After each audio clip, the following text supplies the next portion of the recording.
ഒന്നാം ലോക മഹായുദ്ധം ഒരു കഥയുടെ രൂപത്തിൽ അവതരിപ്പിക്കുന്ന ഈ വീഡിയോ സീരീസിൻ്റെ ഏറ്റവും അവസാനത്തെ എപ്പിസോഡിലേക്ക് എല്ലാവർക്കും സ്വാഗതം. ആദ്യത്തെ എപ്പിസോഡുകൾ കണ്ടിട്ടില്ലാത്തവർ അത് കണ്ടതിന് ശേഷം മാത്രം ഈ എപ്പിസോഡ് കാണുക. ആദ്യ എപ്പിസോഡുകളുടെ ലിങ്ക് ഞാൻ ഫസ്റ്റ് കമൻറ്റിലും അതുപോലെ ഡിസ്ക്രിപ്ഷനിലും കൊടുക്കുന്നുണ്ട്, പരിശോധിക്കാം. ജർമ്മനിയുടെ കീഴിലുള്ള സെൻട്രൽ പവർ ഒരു വലിയ വിജയത്തിലേക്ക് അടുത്തുകൊണ്ടിരിക്കുകയാണ്. പക്ഷേ ആ സമയത്താണ് അമേരിക്ക സെൻട്രൽ പവറിനെതിരെ യുദ്ധം പ്രഖ്യാപിക്കുന്നത്. അതായത് അമേരിക്ക ബ്രിട്ടൻ്റെയും ഫ്രാൻസിൻ്റെയും അലേ എൻഡൻ്റെയുടെ ഒരു ഭാഗമായിട്ട് മാറി. യുദ്ധം പ്രഖ്യാപിച്ചു എങ്കിൽ പോലും അമേരിക്ക വളരെയധികം അകലെയുള്ള മറ്റൊരു ഭൂഖണ്ഡത്തിലുള്ള ഒരു രാജ്യമായതുകൊണ്ട് ആ കാലഘട്ടത്തിൽ പെട്ടെന്ന് വന്ന് യുദ്ധം ചെയ്യാനൊന്നും സാധിക്കുകയില്ല. അവർക്ക് അതിൻ്റേതായിട്ടുള്ള സമയം അത്യാവശ്യമായിട്ടും വേണം. കൃത്യമായിട്ടുള്ള ഒരു പ്ലാനോട് കൂടിയായിരിക്കും അമേരിക്ക യുദ്ധം ആരംഭിക്കുക. അതിന് കുറച്ച് സമയമെടുക്കും. അത്രയും സമയം അലേ എൻഡൻ്റേക്ക് അല്ലെങ്കിൽ ബ്രിട്ടനും ഫ്രാൻസിനും കാത്തിരിക്കാൻ സാധിക്കുമായിരുന്നില്ല. അവർക്ക് യുദ്ധവുമായിട്ട് മുന്നോട്ട് പോകണം. കാരണം ജർമ്മനി അവരുടെ പ്രദേശങ്ങളെല്ലാം പിടിച്ചടക്കിക്കൊണ്ടിരിക്കുകയാണ്. എപ്പോൾ വേണമെങ്കിലും അവർക്ക് പൂർണ്ണമായിട്ട് അധികാരം സ്ഥാപിക്കാൻ സാധിക്കും. അങ്ങനെ ഇരിക്കെയാണ് ഫ്രാൻസിൻ്റെ ഒരു ഫ്രഞ്ച് ജനറലായിരുന്ന നിവേൽ ഒരു പുതിയ പദ്ധതിയുമായിട്ട് മുന്നോട്ട് വരുന്നത്. അദ്ദേഹം അത് ഫ്രഞ്ച് ഗവൺമെൻറ്റിന് മുമ്പിൽ അവതരിപ്പിച്ചു. നിങ്ങളെനിക്ക് വെറും 2 ദിവസങ്ങൾ മാത്രം തന്നാൽ മതി. ആ 2 ദിവസം കൊണ്ട് അധികാരായിട്ടുള്ള ജർമ്മനിയെ പൂർണ്ണമായിട്ടും എനിക്ക് പിടിച്ചടക്കാൻ സാധിക്കും. അതിന് ഞാൻ പറയുന്ന അത്രയും പട്ടാളക്കാരെ എനിക്ക് തരണം. അതിനു പുറമെ ആയിരക്കണക്കിന് ആർട്ടിലറികളും എനിക്ക് തരണം. ബ്രിട്ടനെ കൊണ്ട് ജർമ്മനിക്കെതിരെ ഒരു ഡീവിയേഷൻ വാറും തുടങ്ങണം. ഫ്രാൻസിന് ഇത് വളരെ ഉചിതമായിട്ടുള്ളൊരു പ്ലാനായിട്ടാണ് തോന്നിയത്. 2 ദിവസം കൊണ്ട് യുദ്ധം പൂർണ്ണമായിട്ടും അവസാനിപ്പിക്കാൻ സാധിക്കുമല്ലോ. അതുകൊണ്ട് ഇതിനുള്ള അംഗീകാരം അവർ കൊടുത്തു. അതിനു പുറമെ ബ്രിട്ടനോട് നേരിട്ട് ഒരു ഡീവിയേഷൻ വാർ നടത്താനും പറഞ്ഞു. നിവേലിൻ്റെ പദ്ധതി നടപ്പിലാക്കുന്നതിന് മുൻപ് അവർ നടപ്പിലാക്കാൻ ഉദ്ദേശിക്കുന്ന പ്രദേശത്തെ പട്ടാളക്കാരുടെ എണ്ണം ഗണ്യമായിട്ട് കുറയ്ക്കണം. അതിന് ഏറ്റവും ഉചിതമായിട്ടുള്ള മാർഗമെന്ന് പറയുന്നത് അവിടെ നിന്നും അല്പം അകലെയുള്ള മറ്റൊരു പ്രദേശത്ത് ബ്രിട്ടനെ കൊണ്ട് മറ്റൊരു യുദ്ധം, ശക്തമായിട്ടുള്ള ഒരു യുദ്ധം ആരംഭിക്കുക എന്നതാണ്. ബ്രിട്ടനും ഇത് വളരെ ഉചിതമായിട്ടുള്ള ഒരു പദ്ധതിയായിട്ട് തോന്നി. അതുകൊണ്ട് കാനഡയെ കൂടി കൂട്ടിച്ചേർത്ത് അവർ 1917 ഏപ്രിൽ മാസം 9 ബാറ്റിൽ ഓഫ് അറാസ് ആരംഭിച്ചു. ബാറ്റിൽ ഓഫ് അറാസ് കാനഡയും ബ്രിട്ടനും ചേർന്ന് നടത്തിയിട്ടുള്ളൊരു യുദ്ധമാണെങ്കിൽ പോലും യുദ്ധമുഖത്ത് ഇവർ ഒരുമിച്ചായിരുന്നില്ല. രണ്ടുപേരും അല്പം വ്യത്യസ്തമായിട്ടുള്ള സ്ഥലങ്ങളിലാണ് യുദ്ധത്തിൽ ഏർപ്പെട്ടത്. ബ്രിട്ടൻ വലിയ രീതിയിലുള്ള എക്സ്പ്ലോസീവ്സ് ഉപയോഗിച്ച് യുദ്ധം ആരംഭിച്ചു. വലിയ രീതിയിലുള്ള സ്ഫോടനങ്ങളാണ് ആദ്യ ദിവസങ്ങളിൽ നടന്നത്. ആ സ്ഫോടനങ്ങളിൽ നിന്നും ഒന്ന് കരകയറാൻ ജർമ്മനിക്ക് കുറച്ച് ദിവസങ്ങൾ വേണ്ടി വന്നു. ആ കുറച്ച് ദിവസങ്ങൾ കൊണ്ട് ബ്രിട്ടൻ ഏകദേശം 6 കിലോമീറ്ററോളമുള്ള പ്രദേശം പിടിച്ചടക്കി. ഒന്നാം ലോക മഹായുദ്ധത്തിൽ ഇത്രയും സ്ഥലങ്ങൾ പിടിച്ചടക്കുക, അതും കുറച്ച് സമയം കൊണ്ട് പിടിച്ചടക്കുക എന്ന് പറയുന്നത് ഒരു വലിയ കാര്യമാണ്. പ്രത്യേകിച്ചും വെസ്റ്റേൺ മേഖലകളിലാണ് കൂടുതലും വലിയ വലിയ ട്രെഞ്ചുകൾ അല്ലെങ്കിൽ കിടങ്ങുകൾ ഉണ്ടാക്കിയിട്ടുള്ള യുദ്ധങ്ങൾ നടക്കുന്നത്. അവിടെ ഇത്തരത്തിൽ വലിയ രീതിയിലുള്ള ഒരു ലീപ്പ് ഉണ്ടാക്കിയെടുക്കുന്നത് വളരെയധികം പ്രയാസമുള്ള ഒരു കാര്യമാണ്. അവിടെയാണ് ബ്രിട്ടൻ വളരെ ഈസി ആയിട്ട് കാര്യങ്ങൾ നടപ്പിലാക്കിയിരിക്കുന്നത്. എന്നാൽ അതിനുശേഷമുള്ള ബ്രിട്ടൻ്റെ പദ്ധതികൾ അത്രയ്ക്കങ്ങ് വിലപ്പോയില്ല. കാരണം ജർമ്മനി ആ ആഘാതത്തിൽ നിന്നും തിരിച്ചു മടങ്ങി വന്നപ്പോഴേക്കും അവിടെ ഏതാണ്ട് തുല്യശക്തർ തമ്മിൽ നടക്കുന്ന ഒരു യുദ്ധമായിട്ട് അത് പരിണമിച്ചു. പക്ഷേ കാനഡ കുറച്ചുകൂടെ ഡിഫറൻ്റ് ആയിട്ടാണ് ഈ യുദ്ധത്തെ നേരിട്ടത്. അവർക്ക് മൊത്തം 4 ഡിവിഷനിലുള്ള സൈനികരാണുള്ളത്. ഈ 4 ഡിവിഷനെയും കൂടെ കൂട്ടിച്ചേർത്ത് ഒരു വലിയ സേനയായിട്ട് അവർ മാറി. യുദ്ധം തുടങ്ങുന്നതിന് കുറച്ച് ദിവസങ്ങൾക്ക് മുൻപ് തന്നെ അവർ വലിയ രീതിയിലുള്ള പരിശീലനങ്ങൾ നടത്തിയിരുന്നു. കൂടാതെ അതേ സമയത്ത് തന്നെ ഈ അതിർത്തി പ്രദേശത്തോട് ചേർന്ന് കിടക്കുന്ന ഭാഗങ്ങളിൽ വലിയ രീതിയിലുള്ള ടണലുകളും അവർ ആരും അറിയാതെ രഹസ്യമായിട്ട് നിർമ്മിച്ചു. കാനഡയുടെ ലക്ഷ്യം വളരെയധികം പ്രാധാന്യം അറിയിക്കുന്ന വിമി റിഡ്ജാണ്. ആ വിമി റിഡ്ജിലേക്ക് എത്തിച്ചേരാൻ വേണ്ടിയുള്ള ടണലുകളാണ് അവർ നിർമ്മിച്ചത്. പക്ഷേ ഇവർ ഈ ടണലിലൂടെ കടന്നു പോകുന്നത് ജർമ്മനി എങ്ങനെയെങ്കിലും അറിഞ്ഞു കഴിഞ്ഞാൽ വലിയ രീതിയിലുള്ള നഷ്ടമായിരിക്കും കാനഡയ്ക്ക് സംഭവിക്കുക. കാരണം അവരുടെ ഫുൾ ഫോഴ്സും ഈ യുദ്ധത്തിൽ പങ്കെടുത്തുകൊണ്ടിരിക്കുകയാണ്. അതുകൊണ്ട് ജർമ്മനിയുടെ ദൃഷ്ടി മറയ്ക്കാൻ വേണ്ടി അവർ അവരുടെ ആർട്ടിലറി ഫോഴ്സിനെ ഉപയോഗിച്ചു. ജർമ്മനി നോക്കുമ്പോൾ ആർട്ടിലറി ഫോഴ്സ് ഉപയോഗിച്ചിട്ട് ജർമ്മനിയെ കാനഡ ആക്രമിക്കാൻ ശ്രമിക്കുന്നതായിട്ടാണ് അവർക്ക് മനസ്സിലാക്കാൻ കഴിയുന്നത്. എന്നാൽ അതിൻ്റെ പിന്നിലൂടെ ടണലുകളിലൂടെ പട്ടാളക്കാർ വിമി റിഡ്ജ് ലക്ഷ്യമായിട്ട് സഞ്ചരിച്ചു കൊണ്ടേയിരുന്നു. ജർമ്മനിയുടെ ലക്ഷ്യം പൂർണ്ണമായിട്ടും ആർട്ടിലറി പടയെ തോൽപ്പിക്കുക എന്നതായിരുന്നു. അവർ പിന്നിലൂടെ പോകുന്ന ആ സൈനികരെ കണ്ടിരുന്നില്ല.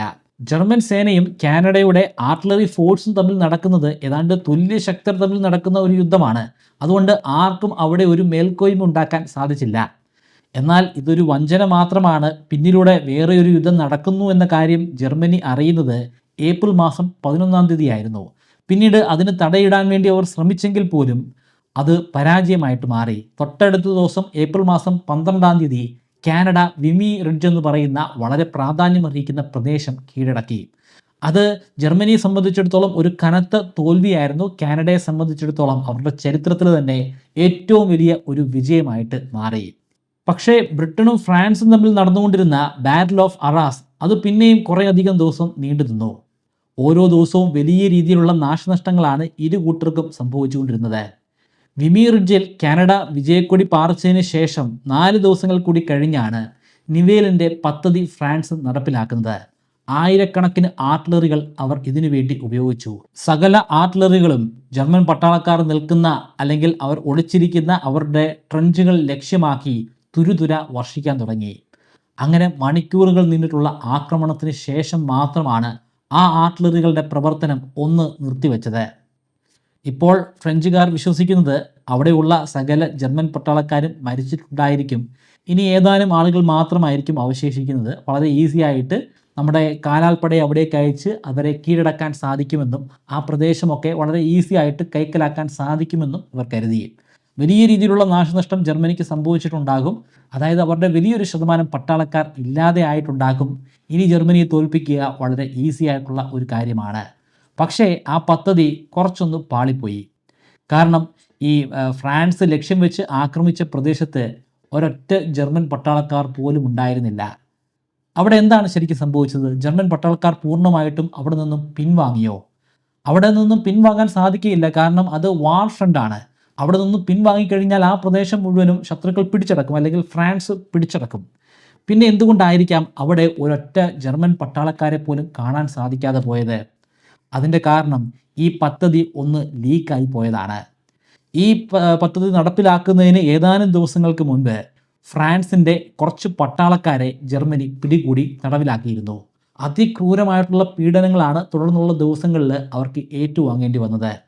അതിനിടയിൽ അവർക്ക് അറിയാതെ പറയേണ്ടി വന്നു, നിവേലിൻ്റെ പദ്ധതി ഏത് ദിവസമാണ് നടപ്പിലാക്കുന്നത്, എങ്ങനെയാണ് നടപ്പിലാക്കുന്നത്, എത്ര ആർട്ടിലറികൾ ഉണ്ടാകും, ഇങ്ങനെയുള്ള സകല വിവരങ്ങളും ജർമ്മനിക്ക് ചോർന്നു കിട്ടി. ഇതിൻ്റെ അടിസ്ഥാനത്തിൽ കൃത്യമായിട്ടുള്ള ആ സമയത്ത് പട്ടാളക്കാർ അവരുടെ നിലവിലുള്ള ട്രെഞ്ചുകളിൽ നിന്നും പുതിയതായിട്ട് സ്ഥാപിച്ച ട്രെഞ്ചുകളിലേക്ക് മാറി. ഈ കാര്യങ്ങളൊന്നും ഫ്രാൻസ് തിരിച്ചറിയുന്നില്ല.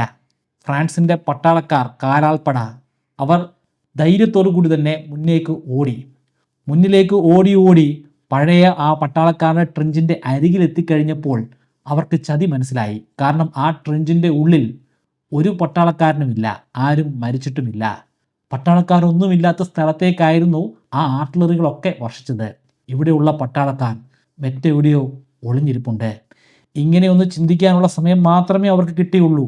പിന്നീടെല്ലാം വളരെ പെട്ടെന്നായിരുന്നു. അല്പം അകലെയുള്ള മറ്റ് ചില പുതിയ ട്രെഞ്ചുകളിൽ നിന്നും വെടികൾ ഉതിർക്കപ്പെട്ടു. മെഷീൻ ഗണ്ണുകൾ തുരുതുര പ്രവർത്തിച്ചു. ആ ഒരൊറ്റ ദിവസം മാത്രം 40,000-ഓളം വരുന്ന ഫ്രഞ്ച് പട്ടാളക്കാരാണ് മരണമടഞ്ഞത്. അതായത് ഏകദേശം 1,00,000 പട്ടാളക്കാർ ഏതാനും മണിക്കൂറുകൾ കൊണ്ട് ഇല്ലാതെയായി. 2 ദിവസം എന്ന് കരുതിയിരുന്ന ആ യുദ്ധം, അല്ലെങ്കിൽ നിവേലിൻ്റെ പ്ലാൻ, പിന്നീട് കുറേ അധികം ദിവസങ്ങൾ, ഏതാനും ആഴ്ചകൾ വരെ നീണ്ടു നിന്നു. ഇതിനിടയിൽ ലക്ഷക്കണക്കിന് ഫ്രഞ്ച് പട്ടാളക്കാരാണ് മരണമടഞ്ഞത്. ഒടുവിൽ അതൊരു ശിപ്പായി ലഹളയ്ക്ക് കാരണമായി മാറി. ഫ്രഞ്ച് പട്ടാളക്കാർ പറഞ്ഞു, ഞങ്ങളിനി ഞങ്ങളുടെ ക്യാമ്പുകളിൽ നിന്നും ബറാക്കുകളിൽ നിന്നും വെളിയിലേക്ക് വരില്ല. കാരണം ഞങ്ങളെ ആത്മഹത്യക്ക് വേണ്ടിയാണ് നിങ്ങൾ കൂട്ടിക്കൊണ്ടു പോകുന്നത്. ഞങ്ങൾ ഇവിടെ നിന്ന് ഇറങ്ങിക്കഴിഞ്ഞാൽ ഞങ്ങൾക്ക് ഒരിക്കലും ജീവനോടെ തിരിച്ചു വരാൻ സാധിക്കില്ല. കാരണം കഴിഞ്ഞ ഏതാനും ദിവസങ്ങൾ കൊണ്ട് മരണമടഞ്ഞത് ഞങ്ങളുടെ ലക്ഷക്കണക്കിന് സഹോദരന്മാരാണ്. ഇനി മരിക്കാൻ ഞങ്ങൾ തയ്യാറല്ല. ഫ്രാൻസിന് മറ്റൊരു മാർഗമുണ്ടായിരുന്നില്ല. അവർ നിവേലിനെ ആ സ്ഥാനത്തു നിന്നും നീക്കം ചെയ്തു. പകരം ഫിലിപ്പ് പെറ്റേൻ എന്ന് പറയുന്ന പുതിയൊരു ജനറലിനെ അപ്പോയിൻറ്റ് ചെയ്തു. ഫിലിപ്പ് പെറ്റേൻ ഒരുപാട് വാഗ്ദാനങ്ങൾ മുന്നോട്ട് വെച്ചു. നിങ്ങൾക്ക് ഇപ്പോൾ ലഭ്യമാക്കുന്നതിനേക്കാൾ കൂടുതൽ റേഷൻ അല്ലെങ്കിൽ ഭക്ഷണം ലഭ്യമാക്കാം, കൂടുതൽ ദിവസം റെസ്റ്റ് നിങ്ങൾക്ക് നൽകാം, കുറച്ച് ദിവസത്തേക്ക് വേണമെങ്കിൽ നിങ്ങൾക്ക് നിങ്ങളുടെ നാട്ടിൽ പോയിട്ട് മടങ്ങി വരാം. ഇങ്ങനെയുള്ള ഒരുപാട് വാഗ്ദാനങ്ങൾ കൊടുത്തെങ്കിൽ പോലും അവർ ആ ഒരു ലഹളയിൽ നിന്നും പിന്മാറാൻ കൂട്ടാക്കിയില്ല. ഫ്രാൻസിൻ്റെ ജനറലായിരുന്ന നിവേൽ അത്രയും നാൾ വരെ ഫ്രാൻസ് കണ്ടതിൽ വെച്ച് തന്നെ ഏറ്റവും ബുദ്ധിമാനായിട്ടുള്ള ഒരു ജനറലായിട്ടാണ് എല്ലാവരും വിശേഷിപ്പിച്ചിരുന്നത്. എന്നാൽ ഈ പരാജയപ്പെട്ടിട്ടുള്ള പദ്ധതിക്ക് ശേഷം നിവേൽ എന്ന പേര് തന്നെ പിന്നീട് ആരും കേൾക്കാതെയായി. നിവേലിന് പിന്നീട് എന്താണ് സംഭവിച്ചതെന്നും നമുക്ക് വലിയ ധാരണയില്ല.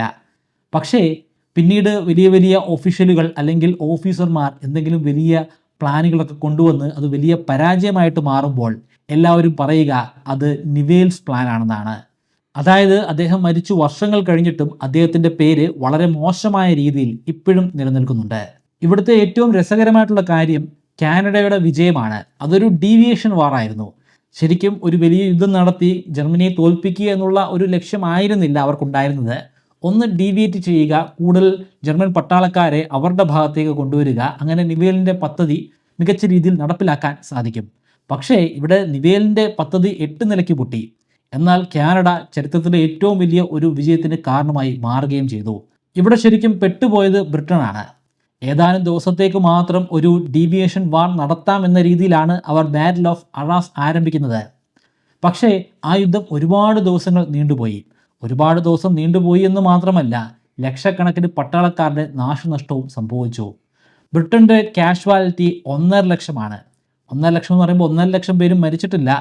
വലിയൊരു സംഖ്യ പട്ടാളക്കാർ മരിച്ചു. പക്ഷേ ബാക്കിയുള്ളവർക്ക് ഗുരുതരമായിട്ടുള്ള പരിക്കുകൾ ഏൽക്കുകയും അവർക്ക് പിന്നീട് ഒരിക്കലും യുദ്ധത്തിൽ പങ്കെടുക്കാൻ സാധിക്കാതെ ആവുകയും ചെയ്തു. അതായത് 1.5 ലക്ഷം പട്ടാളക്കാരെ ഇല്ലാതെയായി. അതേസമയത്ത് ജർമ്മനിക്ക് നഷ്ടമായത് 1,30,000 പട്ടാളക്കാരെയുമായിരുന്നു. ഏതാണ്ട് തുല്യ രീതിയിലുള്ള ഒരു പോരാട്ടമായിരുന്നുവെങ്കിൽ പോലും ഒരു സ്ട്രാറ്റജിക് ആയിട്ടുള്ള വിജയം ജർമ്മനിക്കാണ് സ്വന്തമാക്കാൻ സാധിച്ചത്. പക്ഷേ ഒട്ടും വൈകാതെ തന്നെ ബ്രിട്ടൻ ഇതിൻ്റെ പ്രതികാരവും വീട്ടി. ജൂൺ മാസം 7-ാം തീയതി മെസ്സീനിസ് എന്ന് പറയുന്ന പ്രദേശത്ത് ഒരു വലിയ സ്ഫോടനം അവർ നടത്തി.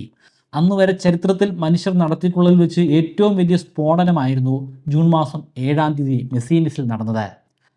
മെസ്സീനിസ് എന്ന് പറയുന്ന പ്രദേശത്ത് ഒരുപാട് ജർമ്മൻ പട്ടാളക്കാരുണ്ടായിരുന്നു. അവരുടെ ക്യാമ്പുകൾ അവിടെ സ്ഥിതി ചെയ്യുന്നുണ്ടായിരുന്നു. ബ്രിട്ടൻ ബുദ്ധിപൂർവം ഈ ക്യാമ്പുകൾ സ്ഥിതി ചെയ്യുന്ന മെസ്സീനിസിൻ്റെ അടിയിൽ ഒരു വലിയ ടണൽ ഉണ്ടാക്കി. ബ്രിട്ടൻ്റെ അധീനതയിലുള്ള പ്രദേശത്ത് നിന്നും ഒരു വലിയ ഗർത്തമുണ്ടാക്കി അവർ മെസ്സീനിസിൽ വരെ എത്തിച്ചേരുകയായിരുന്നു. അതിനുശേഷം അല്പം മുകളിലേക്ക് കൂടി ആ ഗർത്തം ഉയർത്തി അവിടെ 19ഓളം മൈനുകൾ സ്ഥാപിച്ചു. ആ 19 മൈനുകളും ഒരേ സമയത്താണ് പൊട്ടിത്തെറിച്ചത്.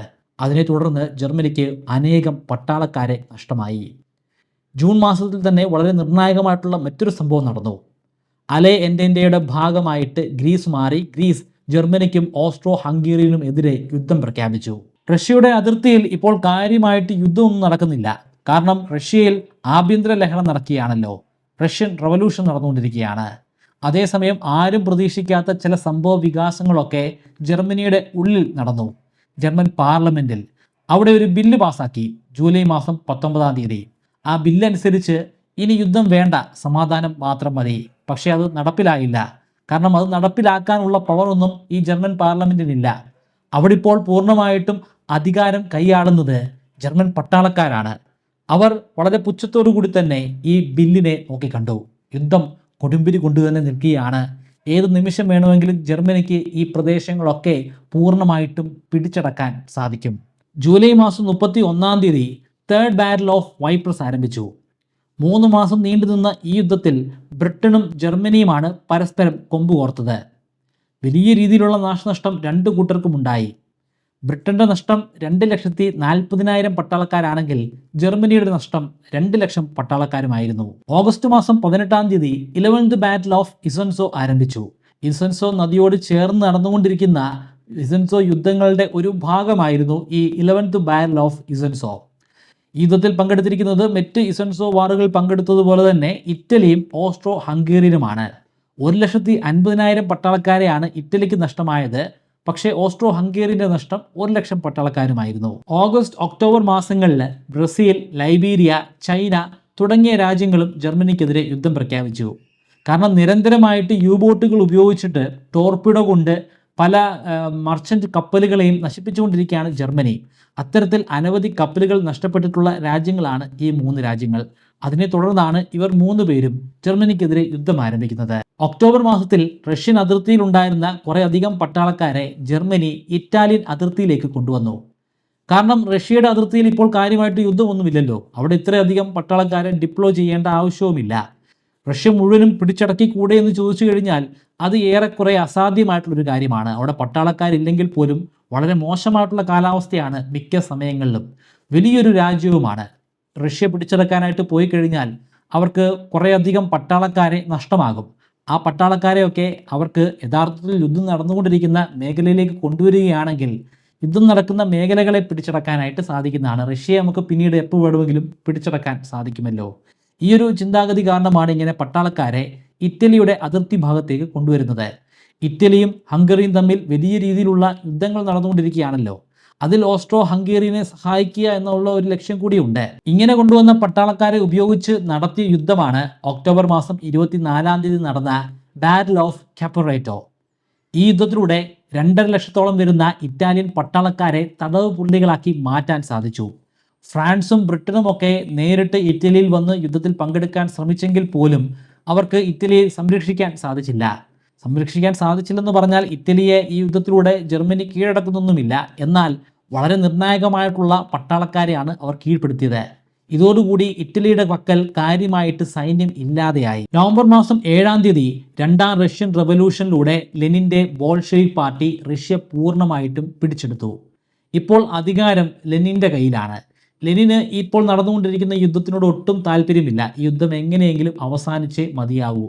അതുകൊണ്ട് തന്നെ അവർ തീരുമാനിച്ചു, ഇനി ജർമ്മനിക്കെതിരെ ഒരു രീതിയിലുള്ള യുദ്ധവുമില്ല.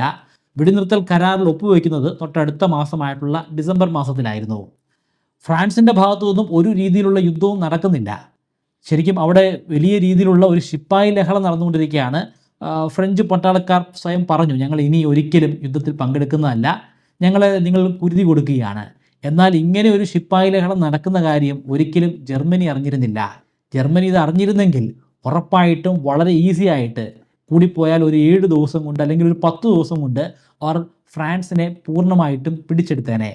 അവർ കരുതിയിരിക്കുന്നത് ഫ്രാൻസ് ഭയങ്കര ധീരന്മാരാണ്, അവർ മരിക്കാനും തയ്യാറായിട്ട് നിൽക്കുന്ന പട്ടാളക്കാരാണെന്നൊക്കെയാണ്. കാരണം കുറച്ച് മാസങ്ങൾക്ക് മുൻപാണ് നിവേൽസ് പ്ലാനിലൂടെ അനവധി പട്ടാളക്കാർ മരണത്തെ ഒട്ടും ഭയക്കാതെ അവരുടെ നേർക്ക് വന്നുകൊണ്ടിരുന്നത്. ഈ ഒരു ഭയം ജർമ്മനിയുടെ ഉള്ളിലുണ്ട്. ജർമ്മനിയെ സംബന്ധിച്ചിടത്തോളം ഫ്രാൻസ് അതിശക്തരായിട്ടുള്ള പട്ടാളക്കാരുള്ള ഒരു രാജ്യമാണ്. എന്നാൽ അവിടെ ശരിക്കും നടക്കുന്നത് ഒരു ശിപ്പായി ലഹളയുമാണ്. ഈ ലഹള പുറം ലോകത്തെ അറിയിക്കാതിരുന്നത് ഫ്രാൻസിൻ്റെ ഒരു വിജയമായിട്ട് നമുക്ക് കരുതാം. ഇത് അറിഞ്ഞിരുന്നെങ്കിൽ ഫ്രാൻസ് എന്ന രാജ്യം പിന്നീട് ഉണ്ടായിരിക്കുകയില്ലായിരുന്നു. ഇവിടെ ഇപ്പോൾ ശരിക്കും യുദ്ധം നടക്കുന്നത് ബ്രിട്ടനുമായിട്ട് മാത്രമാണ്. ഇറ്റലിയുമായിട്ട് യുദ്ധം നടത്താനായിട്ട് ഇറ്റലിയിൽ ഇപ്പോൾ കാര്യമായിട്ട് പട്ടാളക്കാരൊന്നുമില്ല. അവർക്ക് കൂടുതലായിട്ട് ഇനി പട്ടാളക്കാരെ റിക്രൂട്ട് ചെയ്യണം. അവരുടെ നാട്ടിലുള്ള ഒരുമാതിരിപ്പെട്ട എല്ലാ ചെറുപ്പക്കാരും ഓൾറെഡി പട്ടാളത്തിൽ ഉണ്ടായിരുന്നവരാണ്. അവരെ എല്ലാവരെയും നഷ്ടപ്പെട്ടിരിക്കുന്നു. ഇപ്പോൾ ശക്തമായിട്ടുള്ള യുദ്ധം നടന്നുകൊണ്ടിരിക്കുന്നത് ജർമ്മനിയും ബ്രിട്ടനും തമ്മിലാണ്. ബ്രിട്ടൻ പുതിയ ചില വജ്രായുധങ്ങൾ വെളിയിലേക്കെടുത്തു.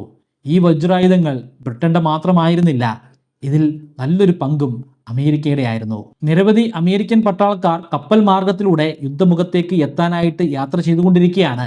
പക്ഷേ ഇനിയും കുറേ അധികം ദിവസങ്ങൾ കഴിഞ്ഞാൽ മാത്രമേ അവർക്ക് കൃത്യമായിട്ട് ഇവിടെ ലാൻഡ് ചെയ്യാനായിട്ട് സാധിക്കുകയുള്ളൂ. പക്ഷേ അതിനൊക്കെ മുൻപ് അനവധി യുദ്ധവിമാനങ്ങൾ ബ്രിട്ടൻ ലക്ഷ്യമാക്കി എത്തിച്ചേർന്നിരുന്നു. ബ്രിട്ടൻ്റെ യുദ്ധവിമാനങ്ങളും കൂടെ കൂടിച്ചേർന്ന് ഒരു വലിയ സേനയായിട്ട് ജർമ്മനിക്കെതിരെ വലിയ രീതിയിലുള്ള വാർ ആരംഭിക്കാൻ തുടങ്ങി. ഇത്രയും നാൾ നടന്നത് കരയിലൂടെയുള്ള യുദ്ധമാണെങ്കിൽ ഇപ്പോൾ ഫുൾ സ്ട്രെച്ചിലുള്ള എയർ വാർ ആണ് നടന്നുകൊണ്ടിരിക്കുന്നത്.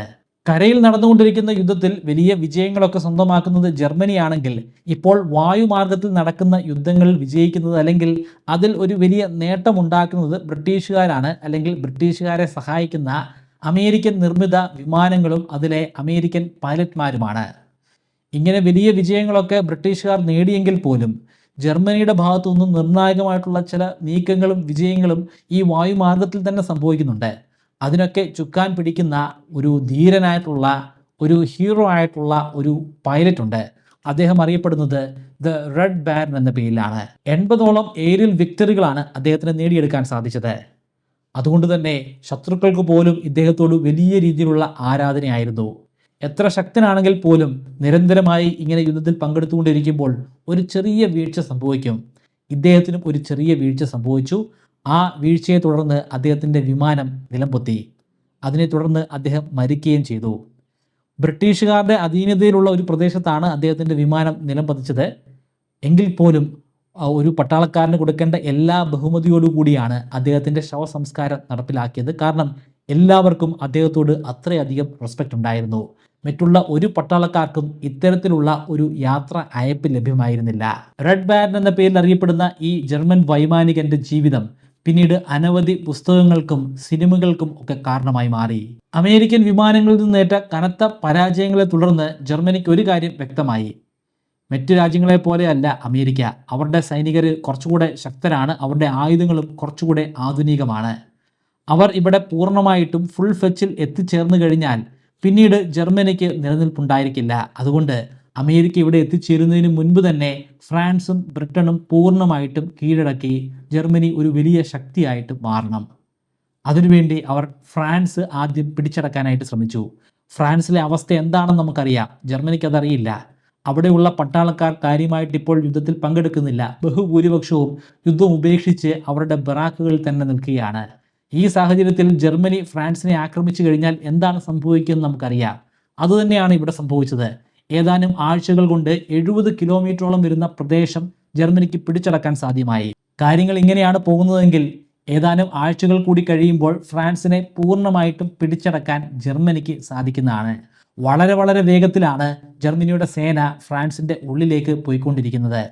അങ്ങനെ പോയി ഒരു നദിയുടെ വളരെ അരികിൽ എത്തിച്ചേർന്നപ്പോൾ അവരുടെ ആ ഫ്ലോയുടെ റേറ്റ് ഒന്ന് കുറഞ്ഞു. മറീൻ എന്ന പേരിൽ അറിയപ്പെടുന്ന ആ നദിയിൽ എന്താണ് സംഭവിച്ചത്? ആ നദിയുടെ കരയിൽ ആരാണ് ഉണ്ടായിരുന്നത്?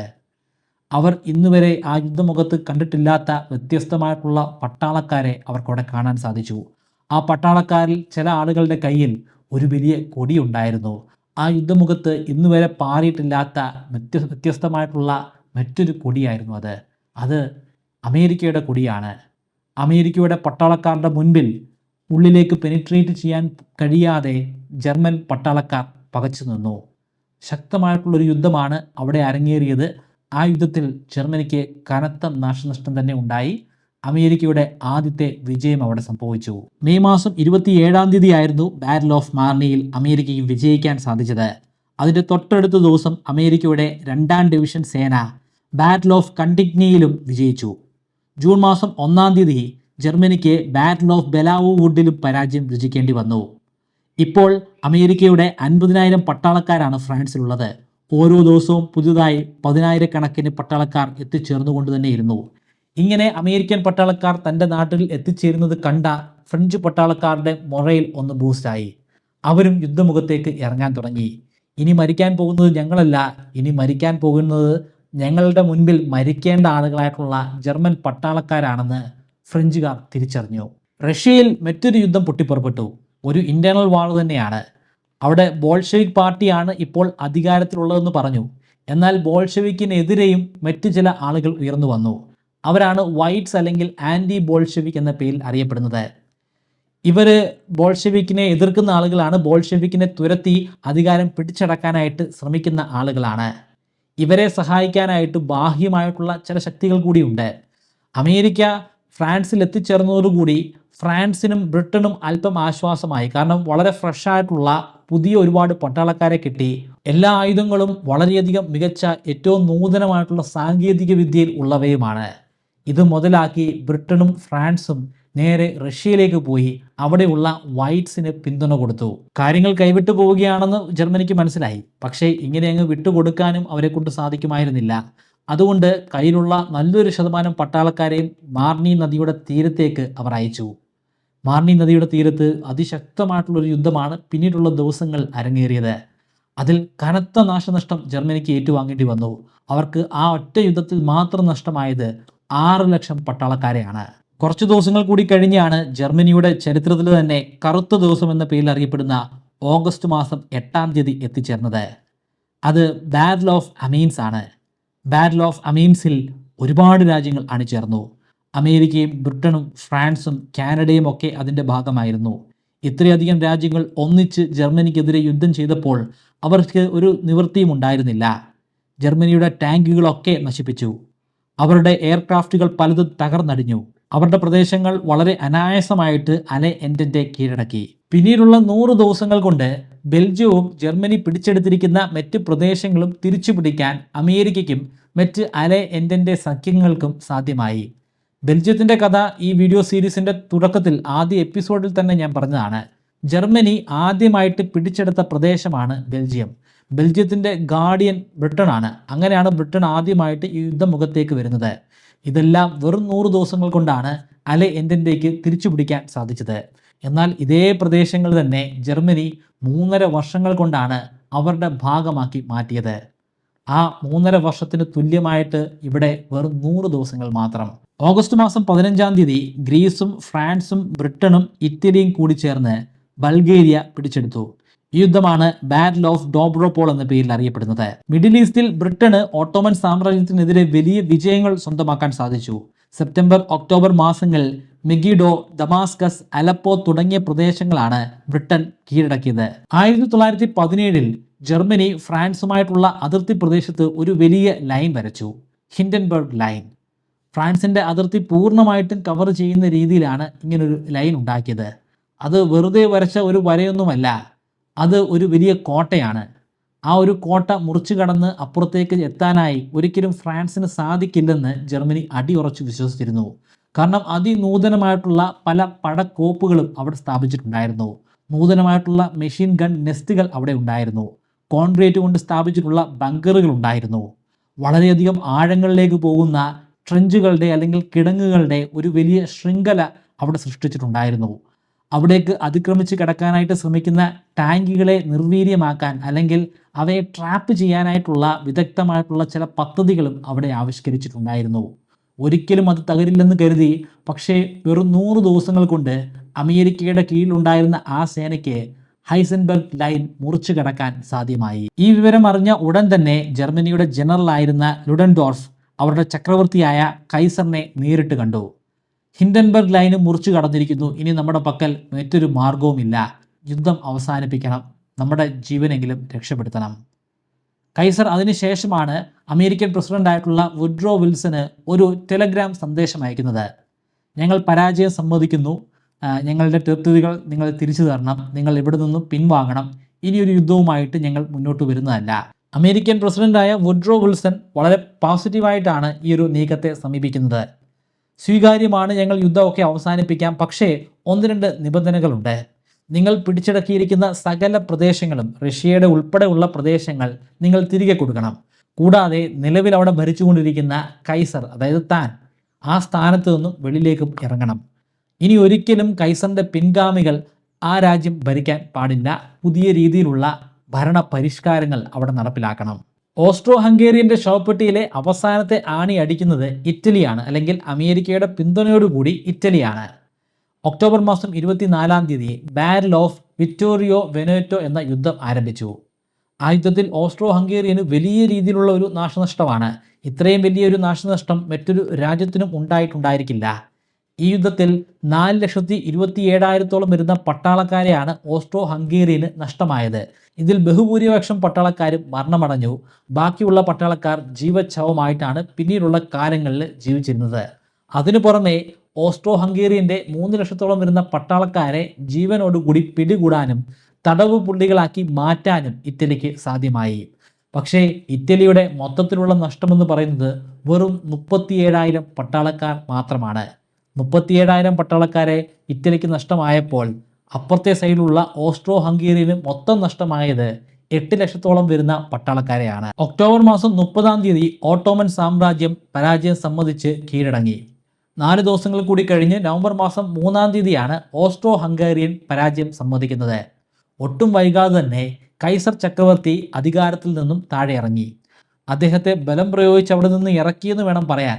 കാരണം വുഡ്രോ വിൽസൺ അങ്ങനെ പറഞ്ഞെങ്കിൽ പോലും അത് കേൾക്കാനൊന്നും ഈ കൈസർ കൂട്ടാക്കിയിരുന്നില്ല. പക്ഷേ ജർമ്മനിയിൽ വലിയ രീതിയിലുള്ളൊരു ആഭ്യന്തര ലഹള നടന്നു. ആ ആഭ്യന്തര ലഹളയെ തുടർന്ന് അദ്ദേഹത്തിന് ആ സ്ഥാനം ഉപേക്ഷിച്ച് വെളിയിലേക്ക് വരേണ്ടി വരികയായിരുന്നു. അതിനെ തുടർന്ന് ജർമ്മനി ഒരു റിപ്പബ്ലിക് രാജ്യമായിട്ട് മാറി. നവംബർ മാസം 11-ാം തീയതി രാവിലെ 11 മണിയോടുകൂടിയാണ് യുദ്ധം പൂർണ്ണമായിട്ടും അവസാനിക്കുന്നത്. ആ യുദ്ധത്തിൽ ഏറ്റവും അവസാനമായിട്ട് മരണമടഞ്ഞിരിക്കുന്നത് 10:59 മരിച്ച ഒരു അമേരിക്കൻ പട്ടാളക്കാരനായ പ്രൈവറ്റ് ഹെൻറി ഗുന്തേറാണ്. പക്ഷേ ജർമ്മനിയുടെ ഈസ്റ്റ് ആഫ്രിക്കയിൽ സ്ഥിതി ചെയ്യുന്ന കോളനിയിൽ ഒരു 3 ദിവസം കൂടി യുദ്ധം തുടർന്നുപോയി. കാരണം 3 ദിവസങ്ങൾ കൂടി കഴിഞ്ഞു മാത്രമാണ് ജർമ്മനി യുദ്ധത്തിൽ നിന്ന് പിന്മാറിയതായിട്ടും 1-ാം ലോക മഹായുദ്ധം അവസാനിച്ചതായിട്ടും അവരറിയുന്നത്. ജർമ്മൻ ജനറലായ ലെറ്റോ വോർബക്കും സൈന്യവുമാണ് ആ യുദ്ധത്തിൽ കീഴടങ്ങിയത്. കഴിഞ്ഞ 4 വർഷമായിട്ട് നിരന്തരമായി ഫ്രാൻസിനെയും ബ്രിട്ടനെയും അവർ ഡിഫെൻഡ് ചെയ്തുകൊണ്ടിരിക്കുകയായിരുന്നു. എന്നാൽ ഈ 4 വർഷത്തിൽ ഒരിക്കൽ പോലും അവർക്ക് ജർമ്മനിയിൽ നിന്ന് ഒരു രീതിയിലുള്ള സപ്ലൈയും കിട്ടിയിരുന്നില്ല, ഭക്ഷണം കിട്ടിയിരുന്നില്ല, ആയുധങ്ങളും കിട്ടിയിരുന്നില്ല, എന്തിന് ഒരു രീതിയിലുള്ള ഇൻഫർമേഷനും അവർക്ക് കിട്ടിയിരുന്നില്ല. എങ്കിൽ പോലും സ്വന്തം രാജ്യത്തിനു വേണ്ടി, സ്വന്തം രാജ്യത്തിൻ്റെ കോളനിയെ ഡിഫെൻഡ് ചെയ്യാൻ വേണ്ടി അവരവിടെ തുടർന്നു പോയി. 1-ാം ലോക മഹായുദ്ധത്തിൽ ഒരുപാട് വാർ ഹീറോസ് ഉണ്ട്. ആ കൂട്ടത്തിൽപ്പെട്ടിട്ടുള്ള ഒരു മികച്ച വാർ ഹീറോ തന്നെയാണ് ജനറൽ ലെറ്റോ വോർബക്ക്. അദ്ദേഹത്തിൻ്റെ രാജ്യം പരാജയപ്പെട്ടിട്ടുണ്ടായിരിക്കാം, പക്ഷേ അദ്ദേഹം അതിധീരനായിട്ടുള്ള ഒരു വലിയ ഹീറോ തന്നെയായിരുന്നു. 1919 ജനുവരി മാസം 18-ാം തീയതി പാരീസിൽ ഒരു കോൺഫറൻസ് നടന്നു, സമാധാനത്തിന് വേണ്ടിയുള്ള ഒരു കോൺഫറൻസ്. ആ കോൺഫറൻസ് ആണ് പാരീസ് പീസ് കോൺഫറൻസ്. ഈ കോൺഫറൻസിലൂടെയാണ് സമാധാനം നിലനിർത്താൻ വേണ്ടി ഒരു സംഘടന ഉണ്ടാക്കണമെന്ന് തീരുമാനിച്ചത്. ആ സംഘടനയാണ് ലീഗ് ഓഫ് നേഷൻസ്. ജൂൺ മാസം 28-ാം തീയതി വേഴ്സൈൽസ് ട്രീറ്റി ഉണ്ടായി. ആ ട്രീറ്റിയിലൂടെ സകല നാശനഷ്ടങ്ങൾക്കും കാരണമായി മാറിയത് ജർമ്മനിയാണെന്ന് എല്ലാ രാജ്യങ്ങളും ഒരേ ശബ്ദത്തോടു കൂടി തന്നെ വിലയിരുത്തി. എല്ലാ രാജ്യങ്ങൾക്കും, എല്ലാ രാജ്യവും എന്ന് പറയുമ്പോൾ അലെ എൻറ്റൻഡയുടെ ഭാഗമായിട്ടുണ്ടായിരുന്ന എല്ലാ രാജ്യങ്ങളുടെയും നാശനഷ്ടങ്ങൾ ജർമ്മനി നികത്തണമെന്നും തീരുമാനിച്ചു. ജർമ്മനിക്ക് വേണമെങ്കിൽ ഇനിയും മിലിറ്ററി ഉണ്ടാക്കാം, പക്ഷേ ആ മിലിറ്ററിയിൽ എത്രമാത്രം പട്ടാളക്കാർ ഉണ്ടായിരിക്കണമെന്ന് തീരുമാനിക്കുന്നത് അലെ എൻറ്റൻഡയുടെ അംഗങ്ങളാണ്. അവർ പറയുന്ന ആ ലിമിറ്റിനപ്പുറത്തേക്ക് ഒരൊറ്റ പട്ടാളക്കാരനെ പോലും കമ്മീഷൻ ചെയ്യാനായിട്ട് ഇവർക്ക് സാധിക്കില്ല. ജർമ്മനി മുൻപ് പിടിച്ചെടുത്തിരുന്ന പല പ്രദേശങ്ങളും അവരുടെ കോളനികളും ബ്രിട്ടനും പോർച്ചുഗലും ബെൽജിയവും ഫ്രാൻസും വീതിച്ചെടുത്തു. 100 വർഷങ്ങൾക്ക് മുൻപ് മൺമറഞ്ഞു പോയ, ഇല്ലാതെയായ പോളണ്ട് എന്ന രാജ്യം വീണ്ടും ഉണ്ടായി വന്നു. ഏറ്റവും കൂടുതൽ നാശനഷ്ടങ്ങൾ ഉണ്ടായത് ശരിക്കും ജർമ്മനിക്കൊന്നുമല്ല, ഓസ്ട്രോ ഹംഗേറിയനാണ്. ഓസ്ട്രോ ഹംഗേറിയൻ എന്ന രാജ്യം തന്നെ ഇല്ലാതെയായി. അത് പല ചെറു കഷ്ണങ്ങളായിട്ട്, ചെറിയ രാജ്യങ്ങളായിട്ട് മാറി. ഓസ്ട്രിയ, ഹംഗറി, ചെക്കോസ്ലോവാക്യ, യൂഗോസ്ലാവിയ, പിന്നെ റൊമേനിയ എന്ന പേരിൽ അറിയപ്പെടുന്ന ഒരു വലിയ രാജ്യവുമായിട്ട് ഓസ്ട്രോ ഹംഗേറിയൻ മുറിഞ്ഞു മാറി. കുറേയധികം വർഷമായിട്ട് അതിശക്തമായിട്ടുള്ള ഒരു സാമ്രാജ്യമായി മാറിയിരുന്ന ഓട്ടോമൻ സാമ്രാജ്യം തന്നെ ഇല്ലാതെയായി. ഓട്ടോമൻ സാമ്രാജ്യം പല ചെറു രാജ്യങ്ങളായി മാറി. 1-ാം ലോക മഹായുദ്ധം അവസാനിക്കുമ്പോൾ 95 ലക്ഷം പട്ടാളക്കാരാണ് മരണമടഞ്ഞത്. 2 കോടിയോളം വരുന്ന പട്ടാളക്കാർക്ക് ഗുരുതരമായിട്ടുള്ള പരിക്കുകളേറ്റു. 70 ലക്ഷം വരുന്ന സിവിലിയൻസ് അല്ലെങ്കിൽ സാധാരണക്കാരും മരണമടഞ്ഞു. യൂറോപ്പ് നാശനഷ്ടങ്ങളുടെ ഒരു വലിയ കൂമ്പാരമായി അവശേഷിച്ചു. യൂറോപ്പിൽ ഇന്ന് നമ്മൾ കാണുന്ന പല വലിയ പ്രദേശങ്ങളും, വലിയ പട്ടണങ്ങളും, വലിയ ഗ്രാമങ്ങളും നശിച്ച് നാറാണക്കല്ലെടുക്കുന്ന കാഴ്ചയും ഈ ലോകം കണ്ടു. ആ പ്രദേശങ്ങളുടെ അന്നത്തെയും ഇന്നത്തെയും ചിത്രങ്ങൾ കണ്ടു കഴിഞ്ഞാൽ ശരിക്കും പറഞ്ഞാൽ ആർക്കും തിരിച്ചറിയാൻ സാധിക്കുകയില്ല. അത്രയ്ക്കും വലിയ നാശനഷ്ടങ്ങളാണ് ഓരോ പട്ടണങ്ങളിലും അന്ന് സംഭവിച്ചത്. 1-ാം ലോക മഹായുദ്ധം ഒരു വലിയ അഗ്നിബാധയായിരുന്നു. അഗ്നി പൂർണ്ണമായിട്ടും കെട്ടടങ്ങിയെന്ന് ആളുകൾ തെറ്റിദ്ധരിച്ചു. എന്നാൽ അഗ്നി കെട്ടടങ്ങിയിരുന്നില്ല. അഗ്നി അവിടെ കാണാനില്ല, പക്ഷേ അവിടെ കനലുകൾ അവശേഷിച്ചിട്ടുണ്ടായിരുന്നു. പിന്നീടുണ്ടായ ശക്തമായ ചൂട് കാറ്റിനെ തുടർന്ന് ആ കനല് ഒരു വലിയ തീനാളമായി മാറി, ഒരു വലിയ അഗ്നിബാധയായിട്ട് മാറി, ഒരു വലിയ കാട്ടുതീയായിട്ട് മാറി. മുൻപ് നടന്ന കാട്ടുതീയേക്കാൾ അതിഭീകരമായിട്ടുള്ള, കൂടുതൽ പവർഫുള്ളായിട്ടുള്ള, അനവധി ജീവനുകൾ കത്തിച്ചാമ്പലാക്കിയ ഒരു വലിയ അഗ്നിബാധയായിട്ട് മാറി. വരാൻ പോകുന്ന ഒരു വലിയ അഗ്നിബാധയ്ക്ക് തൊട്ട് മുൻപുള്ള ഒരു ശാന്തത മാത്രമായിരുന്നു 1-ാം ലോക മഹായുദ്ധത്തിൻ്റെ ഒടുക്കം. 2-ാം ലോക മഹായുദ്ധം അത് ആരംഭിക്കാൻ പോകുന്നേ ഉണ്ടായിരുന്നുള്ളൂ. 2-ാം ലോക മഹായുദ്ധവും ഇത്തരത്തിലുള്ള ഒരു വെബ് സീരീസ് ആയിട്ട് നിങ്ങൾക്ക് കാണാൻ ആഗ്രഹമുണ്ടെങ്കിൽ അത് കമൻറ്റിൽ ഒന്ന് രേഖപ്പെടുത്തുക. ഈ വീഡിയോ സീരീസിനിടയിൽ ഞാൻ റഷ്യൻ റവല്യൂഷനെ കുറിച്ച് പറഞ്ഞു പോയിട്ടുണ്ട്. അതങ്ങനെ പറഞ്ഞു പോകേണ്ട ഒരു വിഷയമൊന്നുമല്ല, അതിന് ഒരു വലിയ സ്കോപ്പ് തന്നെ ഉണ്ട്. അതും ഒരു വലിയ യുദ്ധമായിരുന്നു. നിങ്ങൾക്ക് ഏതാണ് കാണേണ്ടത്? സെക്കൻഡ് വേൾഡ് വാർ ആണോ അതോ റഷ്യൻ റവല്യൂഷൻ ആണോ? നിങ്ങളുടെ അഭിപ്രായം അത് കമൻറ്റിൽ ഒന്ന് രേഖപ്പെടുത്തുക. ഏറ്റവും കൂടുതൽ കമൻറ്റ് കിട്ടുന്ന ടോപ്പിക്കായിരിക്കും അടുത്ത വെബ് സീരീസ് ആയിട്ട് ഞാൻ ചെയ്യാൻ പോവുക. നിങ്ങൾക്ക് ഞാനൊരു 25 മെമ്മറി ട്രിക്കുകൾ പറഞ്ഞു തരാം. ഈ മെമ്മറി ട്രിക്കുകൾ ഉപയോഗിച്ച് എത്ര കടുകട്ടിയായിട്ടുള്ള വിഷയങ്ങളും വളരെ ഈസി ആയിട്ട് പഠിക്കാനും അത് ദീർഘനാളത്തേക്ക് നിങ്ങളുടെ ഓർമ്മശക്തിയിൽ സൂക്ഷിക്കാനും സാധിക്കുന്നതാണ്. ഈ 25 മെമ്മറി ട്രിക്കുകൾ ഒരു കോഴ്സിൻ്റെ രൂപത്തിൽ ബ്രൈറ്റ് കെയർലൈറ്റിൻ്റെ വെബ്സൈറ്റിലും അതുപോലെ ആൻഡ്രോയിഡ് ആപ്ലിക്കേഷനിലും ഇപ്പോൾ ലഭ്യമാണ്. 3000 രൂപയാണ് ഈ കോഴ്സിൻ്റെ ഫീ. എന്നാൽ നിങ്ങൾ ഇപ്പോൾ രജിസ്റ്റർ ചെയ്യുകയാണെങ്കിൽ 20% ഡിസ്കൗണ്ട് ലഭിക്കുന്നതാണ്. അതിനുവേണ്ടി സ്ക്രീനിൽ കാണുന്നത് പോലെ മെമ്മറി 20 എന്ന പ്രോമോ കോഡ് ഉപയോഗിക്കുക. ഡിസ്ക്രിപ്ഷനിലും ഫസ്റ്റ് കമൻറ്റിലും ഞാൻ ലിങ്ക് കൊടുക്കുന്നുണ്ട്. താല്പര്യമുള്ളവർ ഇപ്പോൾ തന്നെ രജിസ്റ്റർ ചെയ്യുക.